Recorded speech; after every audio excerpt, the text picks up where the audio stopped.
आजच्या या शानदार कार्यक्रम नाही म्हणताना समारंभ म्हणूया, आपण सोहळा म्हणूया, या शानदार कार्यक्रमाचे समारंभाचे प्रमुख अतिथीपद भूषवणारे आमचे मार्गदर्शक श्री प्रवीण पडवळ सर, आदरणीय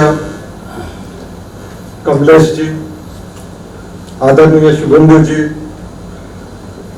सन्माननीय बोराटे साहेब, तसेच राऊत साहेब, सर्व सन्माननीय ट्रस्टीज, सन्माननीय ट्रस्टी महोदया, तसेच उपस्थित या शाळेचे मुख्याध्यापक वैद्य सर, उपमुख्याध्यापक गोंसल्विस मॅडम, तसेच सन्माननीय आदरणीय शिक्षक वृंद, माझे सहकारी अधिकारी, अंमलदार आणि ज्यांच्याकडनं आम्हाला खूप अपेक्षा आहेत असे माझे छान मित्र मैत्रिणी, आजचा हा कार्यक्रम जो ठेवलेला आहे तो मुख्यतः रोड सेफ्टी अवेअरनेस या विषयापुरताच मर्यादित नाहीये, तर तुमच्याशी संवाद साधण्यासाठी हा कार्यक्रम ठेवलेला आहे. तुमच्याशी बोलायचं आहे आम्हाला. तुम्हाला वाटतं की हे खूप मोठे अधिकारी आले आहेत, कसा संवाद साधायचा? तसं नाहीये. आम्ही सुद्धा तुमच्यासारखे विद्यार्थी होतो. आम्ही सुद्धा असं बघायचं की मंचावरती सन्मान्य अतिथी बसलेले आहेत, तेव्हा मनामध्ये हा पहिल्यांदा आपला यायला पाहिजे की मला सुद्धा तिथपर्यंत पोहोचता यायला पाहिजे. म्हणजे सर्वप्रथम आपण ठरवायला पाहिजे ध्येय, गोल. मला काय व्हायचं हे लक्षात घ्या. मला काय व्हायचं हे ठरवलं म्हणजे तुम्ही तिथे 50% जिंकलात. बऱ्याच वेळेला आपल्या मनात गोंधळ असतो की आपल्याला काय व्हायचंय, आपल्याला कळत नसतं, आपण ठरवत नसतो. पण एकदा आपण दिशा ठरवली की आपण त्या दिशेने पुढे वाटचाल करू शकतो. मग आणखीन काय पाहिजे त्यानंतर? तर पाहिजे जिद्द. येस, मी माझं ध्येय मिळवणारच. ही जिद्द जर तुमच्या मनामध्ये आली तर तुमची वाटचाल पुढे फार सोपी होते, हे लक्षात घ्या. एकदा जिद्द आली, मनामध्ये ठरवलं, डिटर्मिनेशन, डेडिकेशन आणि डिव्होशन म्हणजे समर्पण भाव, समर्पित केलं तर तुम्हाला नक्कीच यश मिळणार, हे लक्षात घ्या. आणि आम्हाला नक्कीच आनंद होईल तुमच्यापैकी जर कोणी फार मोठे बनला. मोठे बनणार म्हणजे काय? मोठे बनणार म्हणजे आपण आपलं ध्येय जे गाठायचं ठरवलेलं आहे ते ध्येय गाठणं आणि समाजामध्ये प्रस्थापित होणं. इतकंच नाही तर आपण ज्या समाजातून आलेलो आहे त्या समाजाशी सुद्धा बांधिलकी जोपासणं म्हणजे मोठं होणं, हे लक्षात घ्या.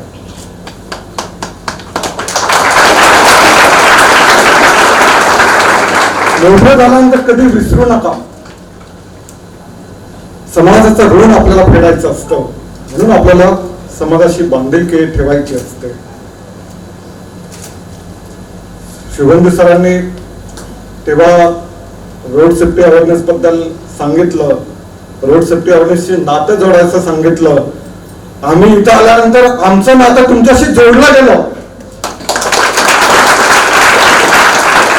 म्हणजे ही ट्रस्ट किंवा ही शाळा म्हणजे हा मोठा परिवार आहे, एक कुटुंब आहे. आणि तुम्हाला खरं सांगतो, एवढं प्रेम आम्हाला कधी मिळालं नाही. पण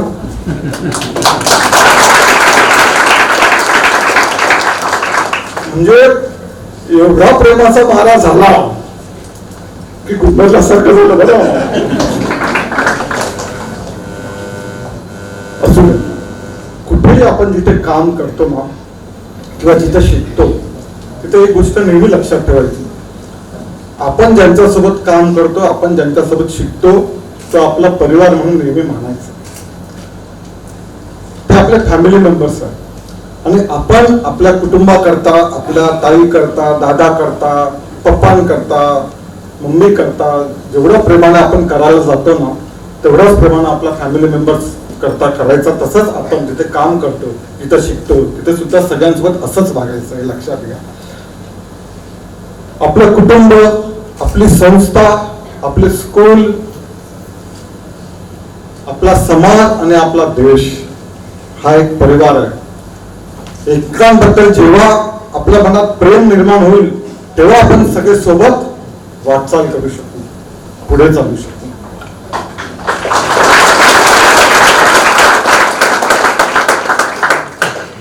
रोड सेफ्टी अवेअरनेस हा फार महत्वाचा विषय आहे, लक्षात घ्या. जेव्हा आपण रस्त्यावरून चालत असताना आपण पाहतो भरता वेगाने एखादं वाहन सिग्नल मोडला, पुढे गेला, काय होतं? अपघात होतो. या वेगाच्या वेडापायी अनेक जणांचे जीव गेलेले आहेत. त्यांच्या परिवार किती बिकते याची कल्पना आपण करू शकत नाही. का? तर वाहतूक नियमांचं पालन केलं नाही, सिग्नलच्या ठिकाणी थांबले नाही, स्पीड लिमिटचं पालन केलं नाही, हेल्मेट घातलं नाही. मला हे कळत नाही की हेल्मेट न घालता मोटरसायकल चालवणं म्हणजे काय हिरोगिरी आहे, त्याच्यात का आदर्श, हे मला अद्यापर्यंत समजलं नाही.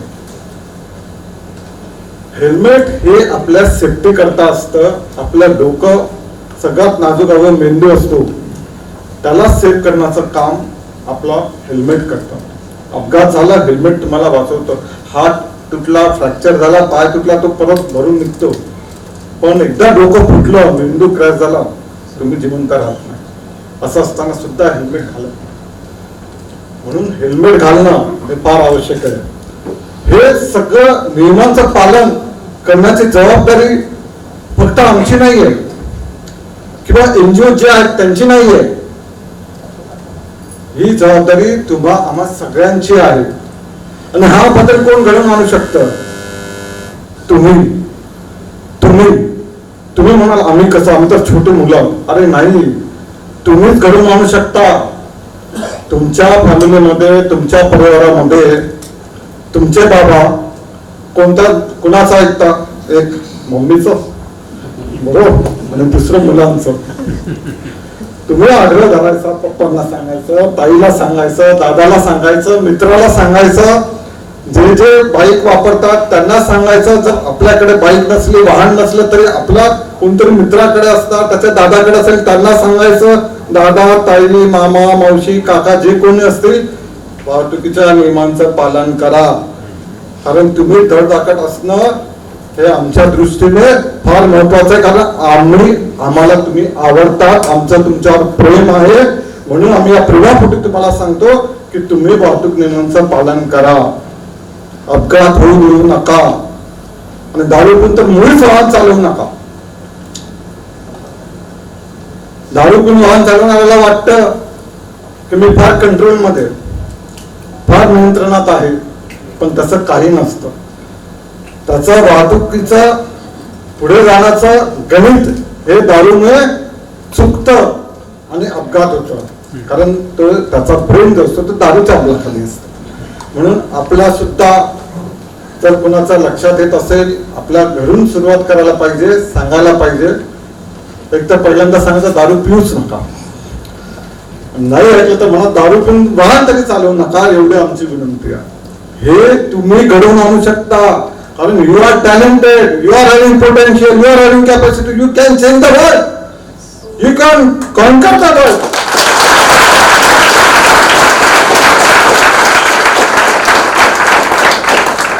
स्वतःला कधीही अंडर एस्टिमेट करू नका, हे लक्षात घ्या. तुम्हाला माहिती आहे, आता आमच्याशी जेव्हा आम्ही चर्चा करत होतो शिवबंधू साहेबांशी, त्यावेळेला त्यांनी त्यांच्या आजोबा पंजोबांचे किस्से काय सांगत होते. वानर सेना म्हणून एक विंग होत लहान मुलांची, जी पूर्वीच्या आपल्या स्वातंत्र्य लढ्यामध्ये, स्वातंत्र्य चळवळीमध्ये कार्यरत होती. आणि त्यांनी खूप चांगलं काम केलेलं आहे, हे लक्षात घ्या. त्यांचा पण फार मोलाचा वाटा आहे. म्हणून मी सांगतो की तुम्ही जे आहात ते भविष्य घडवू शकता. तुम्ही सुरुवात करू शकता. त्यामुळे आज तुम्ही मला शब्द दिला पाहिजे, आम्हाला शब्द दिला पाहिजे की यस, आम्ही ट्रॅफिक नियमांचं पालन स्वतः करू आणि आमच्या नातेवाईकांना सुद्धा करायला लावू. कबूल?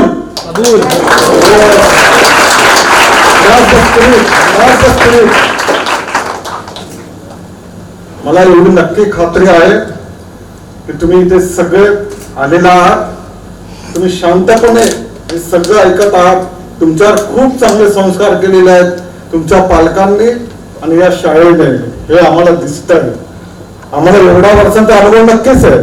आम्ही समोरचा माणूस बघून ओळखतो की हा काय बदमाश आहे की कसा आहे, लक्षात आलं. त्यामुळे तुमचे सगळ्यांचे चेहरे वाचून आणि अर्थात आम्ही तुमच्या टीचरचे पण चेहरे वाचले,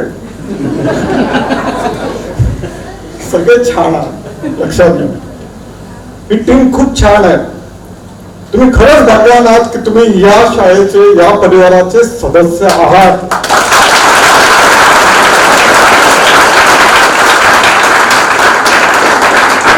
आणि तुमचं फ्युचर खरंच ब्राईट आहे.